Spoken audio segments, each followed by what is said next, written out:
Garuda Express, an international courier service. 3 రోజుల నుంచి కంటికి నిద్ర లేకుండా చిన్నారి మీనా కోసం చేసిన ప్రయత్నాలు ఫలితం లేకుండా పోయింది. ప్రత్యేక కెమెరాతో పరిశీలించగా పాప ఇక లేదన్న విషయం తెలిసింది. చిన్నారి మీనాను బయటకు తీసేందుకు ఎయిర్ ప్రెషర్ ద్వారా చిన్నారి మృతదేహాన్ని బయటకు తీయాలని సిబ్బంది ప్రయత్నిస్తుండగా బోరుబావి నుంచి చిన్నారి అవశేషాలతో పాటు దుస్తులు బయటకు వచ్చినట్లు తెలిపారు.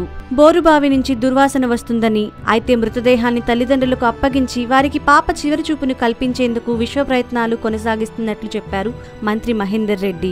మంత్రి ప్రకటనతో చిన్నారి మీనా తల్లిదండ్రులతో పాటు బంధువులు, స్థానికులు కన్నీరు మున్నీరవుతున్నారు. దీంతో బోరుబావి సమీప ప్రాంతమంతా విషాదంలో మునిగిపోయింది.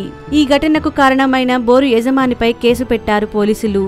దీనికంతా కారణం అధికార నిర్లక్ష్యమే అంటున్నారు గ్రామస్తులు. పనిచేయని బోరుబావులను మూసివేసేలా చేయాల్సిన అధికారులు ఆ పని ఎందుకు చేయలేదని ప్రశ్నిస్తున్నారు. జూన్ 22న మీనా అనే ఏడాదిన్నర పాప బోరుబావిలో పడిపోయిన విషయం తెలిసిందే. అయితే 3 రోజులుగా చేసిన ప్రయత్నాలు బెడిసికొట్టడంతో చిన్నారిని ప్రాణాలతో కాపాడలేకపోయారు అధికారులు.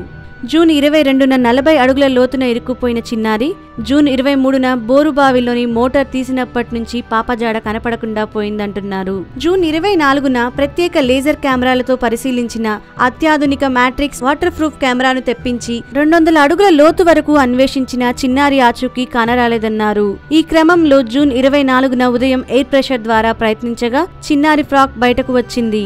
బోరుబావి నుంచి తీవ్ర దుర్వాసన రావడంతో చిన్నారి మీనా మృతి చెందినట్లు నిర్ధారించారు. 60 గంటల పాటు శ్రమించిన చిన్నారిని కాపాడలేకపోయాం. మీనా మృతి నిజంగా బాధాకరం అన్నారు అక్కడ శ్రమించిన ఇంజనీర్లు, అధికారులు. ఎంత శ్రమించినా పాపను బతికించాలన్న ప్రయత్నం ఫలించలేదన్నారు. ఎయిర్ ప్రెషర్ ద్వారా చిన్నారి దుస్తులు, అవశేషాలు రావడంతో మృతి చెందినట్లు గుర్తించామన్నారు.